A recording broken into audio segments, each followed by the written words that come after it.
Hey, what's up, you guys? It's the Sweet Tea Show, and I'm back to talk about Love and Hip Hop Miami, Season 3, Episode 4. This is my review, so let's go ahead and talk about it. So we start the show off where we left off last week. Briscoe release party. He's out of jail, of course. And we still see... I don't know why I always forget these people's names. MJ, sorry. We see MJ is going off on Julian still. But in the midst of all that, Prima Donna is sitting next to Amara. And Amara is acting like she about to faint. She about to pass out. Her heart is beating. Her chest is beating. Whatever the case may be. She says she had a panic attack. So MJ goes over there, checking her, asking her, do she need any water or what? Is that the gel? Like the gel. But anyway, he asked her, do she need any water? Do she need anything like that or whatever the case may be? And she's like, I just want to know what's going on. What is all this yelling about? And he was like, I got your back, baby. That's what it is. He'll drink some water and let's go. And that's what he told her to do. So they leave. And that was that with the whole Julian situation. And I'm just like, but did anybody catch how she walked out of there like nothing happened? I thought she was having a panic attack. Keep in mind, one of the ambulance people was checking her heart and trying to see if she all right. I'm just like, okay. So moving on from that, we get this next scene with... Oh, I'm sorry. After that, I almost forgot. After that, that's when Hood Brat is over there telling the other girls, which is Joy, Sukiana. That was the girl named last week. I couldn't remember her name. I called her Suki. But yeah, Sukiana. All of them are over there talking. And you got, I think Miami Tip was there. Shay is over there now. And you got Nikki Natural. They're all over there. And next thing you know, Hood Brat is telling Sukiana, who's been her girl for years, she tells her how Nikki Natural came to her job and was saying how she's the best at Trina's rap battle situation. She said how she was better. There was no competition. So now Sukiana got in her head, she need to go confront Nikki Natural. She goes over there. I heard that you said that you better than me. You trying to throw me under the bus, but keep in mind she's getting all rah-rah. Nikki is just like, I did say I'm good. There's nothing wrong with that. But then Shay jumps up and says, there's nothing wrong with thinking you're better than yourself. I don't even know what the hell these girls are arguing about. Sukiana's using all type of profanity. It's bitch, hoe, pussy, this, that, and the third. It's just too much. And next thing I know, Shay is getting into it. Nikki just sitting there. These two are going at it. Next thing you know, there's a scuffle. They start to fight. Somehow Shay gets a piece of the girl sleeve or whatever, and it rips. Shay always thinks she the won a fight because she just snatched off somebody's wig or she just snatched off something. So she's walking around like this, literally. And security guard is scoring her eye. It's like, girl, whatever. And then they both call each other old hoe and this and that. At one point, I'm not even gonna lie, Sukiana's mouth is reckless. Like, girl, do you kiss your mama? Do you kiss your 3 kids with that mouth? Your mouth is reckless, honey. You need to be a lady. You need to learn how to be a lady. Because right now, I'm not seeing one. But I'm not gonna lie, when she said to Shay, I'm about to call pest patrol on your pussy ass. I don't even like that word, but when she said pest control, animal control, I was hollering. I said, oh, Lord, not animal control. Because Shay gives me like that wild animal that needs to be on a leash. Because like I said, she always snatches something off somebody thinking she did something. Like, girl. And for Sukiana to tell me, so you an old hoe. All y'all are too damn old. All y'all are above high school, and look how y'all acting. So moving on from that scene, we get this scene with who do they show next? They show Amara, her and MJ back at the house talking, and Amara in this wig and her got on my nerves. Amara sits up here. She says, I don't even know what happened last night. It was all a blur for me. All I know is I had a I had a panic attack. What happened?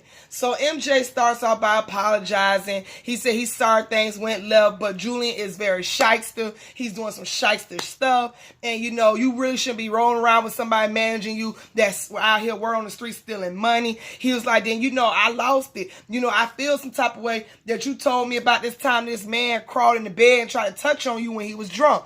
Then Amara gets all upset, talking about something. I told you that was between me and you. You should never even repeated that. He's gonna get mad. He like, get mad. And I had to pause for a second.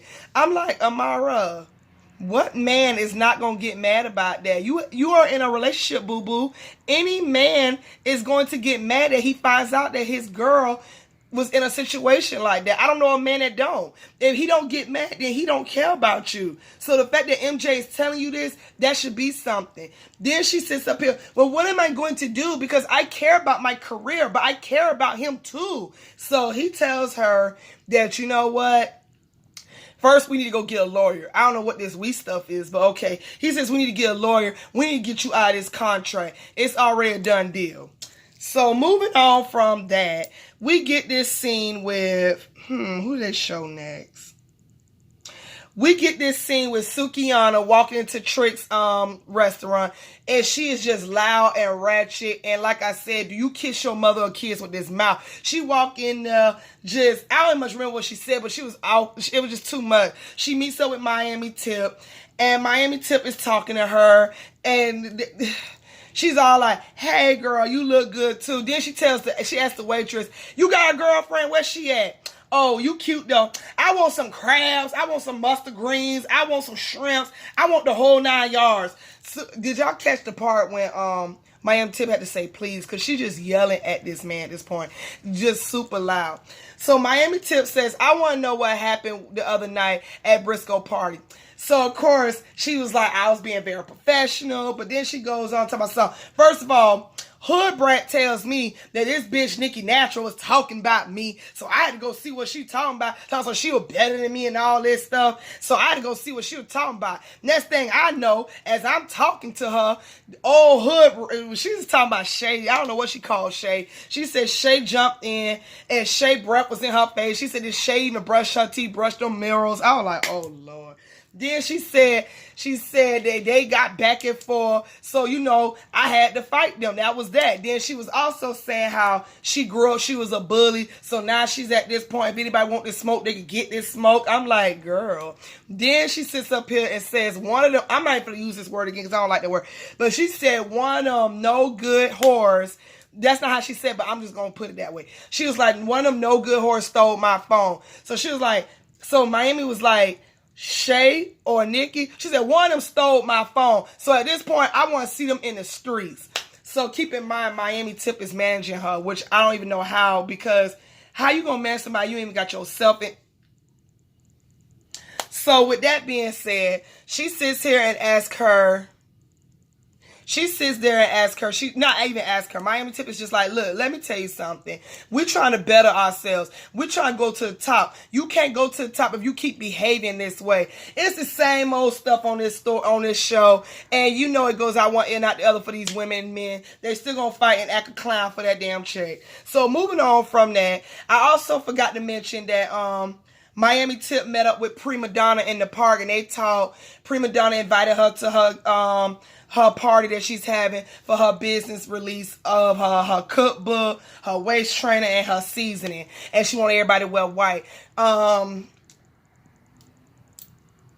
Miami Tip also felt some type of way because Prima Donna just up and left Miami. And she hasn't really reached out like that. So Miami just want to know what was that all about. And Prima Donna basically apologized and said she ain't mean like that, but she trying to catch that bag and go to the top and make more money than what she doing. She trying to be very successful in life. She wants everybody to know it's not just about her music, it's about her other entrepreneurs that she got going on. So moving on from that, we get this scene with Nikki and Natural with her 3 boys, and they are very handsome boys. She says she's raising kings. Shay is at the park with her playing basketball with the kids. Shay introduces herself to the kids. The boys introduce themselves. Shay says the reason why she meet up with Nikki because she didn't even know who Nikki was. She really don't jump into other people's fights like that. I'm just like, Okay. She said she doesn't jump into other people's fights like that, but she felt like Nikki was the underdog. She had to say something. So Nikki and her start talking about Sukihana, but they both call her Dukiana. I was like, oh Lord. So then Shay said, this girl is basically hating on your swag. Like, I didn't like the way she was coming at you. It was too much. She doing all that rah-rah. That's why I took it there. So then Nikki was talking to her about that, but Nikki pulls out Thomas on, I got her phone. I took her phone. So that's when Shay said, when did you take her phone? She said, when y'all was fighting, I took the phone. And if y'all pay attention to the clip, you see Nikki picking up her phone and picking up Sukihana's phone. And she not getting this shit back. It's not even worth no. Who still got an iPhone 4? And I'm like, those phones do cost a lot, but I don't give a damn. I'm an Android. Call me cheap all day. So then you got Shay pulling out her piece of sleeve that she pulled off the girl. Tell my son, I got a souvenir too. Then they both be childish with it. I'm not gonna lie, it was funny when she said her outfit was cheap. It came from the hair store. I'm not gonna lie, that outfit Sukihana had on, it did like it came from the hair store. It like something the hair store was. I'm sorry, y'all. My camera fell. I don't even know how the camera fell. That was funny. But anyway, yeah. So that was funny. But then, what's her name? Nikki Natural. She takes the piece of thing. Talking about, this is a tampon. This is a pad. Putting it between her legs. They both so childish. I'm like, ugh. Girl, I hope your sons didn't see you do all that. Moving on from that, we get this scene with Joy coming over to Trick house. She tells Trick that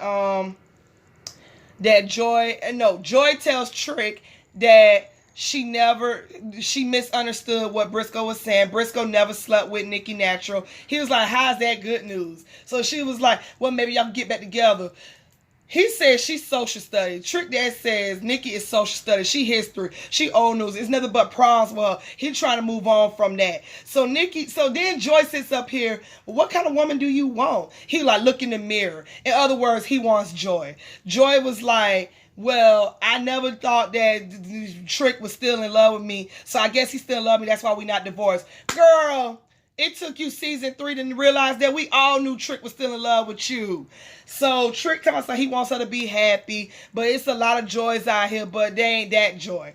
So moving on from that, we get Briscoe and Hood Brat in the studio talking. Hood Brat asked Briscoe, have he ever did anything with Nikki? He said he gonna clear it up with Trick Dad, because he has a lot of respect for Trick Dad. If it wasn't no Trick Dad, wouldn't have been no Briscoe. He like, that's like a big brother to him. He want to clear it up. He never did anything with Nikki Natural. They were just talking. Things was misunderstood. And he was like, but Betty, I'm just happy that I'm out of jail. You know, I'm trying to get my life back together. And she was like, right. And he was telling her how he missed out on being in his son's life. So now he trying to raise his son, teach his son, still having the streets, teach his son, guide his son. And she said she can relate because she's trying to take care of her sister kids. And you know, she knows exactly where he's coming from. She's trying to get out the ghetto and make it somewhere in life. We also see later on down the line in this season, in this episode, we see that Hood Brat is with her niece and nephew, and they at the park playing. She has a serious conversation with them, how much she loved them, how she gonna get them out the hood, the ghetto, and stuff like that. Right now, the two kids are with their older sister, Margie. I think that's what she said her sister name was. They're with her, but she's trying to get herself better so she can take the kids in. She said she's sorry that her niece and nephew had to see their mama get dragged out by the police. So I don't know if that was when the mama died, because she did say her sister committed suicide. So I don't know if they saw their mama go to jail, or they saw their mama being dragged out by the police because of her dead body. Either way it goes, it's so sad to see kids go through that. At one point, the little girl said, are you about to cry? She tries to hide her tears back, and it was a sad moment because, you know, kids should be enjoying being kids. You know, they shouldn't have to go through all this stuff because of the adults' life. That's why I don't believe in having more children to struggle with. You know what I mean? But as long as those kids are in a good home, they're being secured, loved, cared, sheltered, clothed, shoed, fed. You know, that's all that matters. And I know that's what Hood Brat wants for her niece and nephew. So That's cool with me, but I'm still gonna side eye Hood Brat because in the beginning, when she went back and told Sukihana that, I'm like, did you really have to say all that? Like, you made it seem like the girl was selling her eye. She was just saying she felt like she was better than all the other rappers. But to be honest, I felt like all of them was trash. I'm keeping honest. And I can't even rap. So that says a lot. So moving on from that scene, we get this scene with MJ and Amara. They meet up with her lawyer. The lawyer sits down and tells Amara that if she goes through with trying to cut ties with Julian, Julian wants her 100% of her work, her music, her bio, all of that type of stuff. So she's all upset. So why would he do this to me? He's supposed to be my friend at the end of the day. I don't want no bad blood between us. He knows if he says jump, I'm going to say how high. And MJ's just like, look, baby, that's not your God. You know, we got you. You know, you got to listen to what the lawyer's saying. The lawyer's telling her the same thing. Amara was giving me those teas like she in some type of brainwashed cult or something. It was just too much to bear. Like, she can't live without Julian. It was just too much. I don't know what they gonna do, but sis, you need to figure it out. Then we get this scene with Trina, and we bring in messy ass Jocelyn. Jocelyn sits down with Trina. Joy comes in. Joy tells them about what happened at Briscoe party. Trina says she glad she missed out. Then she says how she was sitting next to Prima Donna. Jocelyn started her mess. Prima Dollar. Prima something she called the girl. Everybody, and Trina was like, why you don't like her? And once again, Jocelyn's not making no sense. Jocelyn just want to find beef with somebody. Jocelyn up into myself. She has a piglet attitude. I don't like her. She goes out her way to hurt people. So I'm going to be nice. I'm going to send her a gift for her party. Trina was like, oh Lord, Jocelyn is bad. Jocelyn doing all this humping the air. And I'm like, what in the cocaine is you on? And I really want to know what this beef is between you and Prima Donna. Fast forward, we get to Prima Donna party. Everybody's wearing white, but her. She's wearing green because it's all about the money, baby. The DJ shots her out so she can get up there and say her little speech. Keep in mind, Miami Tip is there, Briscoe's there, Trick Daddy is there, and other random people are there. And next thing you know, Jocelyn comes on the screen to myself, this her city, you in my city, and I sent your ass a gift. They open up the truck. Miami Tip yells, don't open up that truck. It might be a bomb. Yeah, it damn sure was a bomb. It was a flat pig with no meat in it and an apple in its mouth. I guess that's supposed to be Prima Donna because she says Prima Donna has a piglet attitude. That was Love and Hip Hop Miami episode 4, season 3. Y'all tell me what y'all think. Y'all already know how I feel. Like, comment, and subscribe. I love y'all for watching my videos. Those who do watch my videos. I do be late on them. But y'all know a girl be working. And I'm working out trying to lose this stomach like I said. So it is what it is. But thank you guys, those who do watch my video. I appreciate whether it's 1 or 2 or 3 people watching it. Thank you. Someday I'm going to expand like the rest of them. And I cannot wait. Thank you guys again. I'll talk to you later. Bye.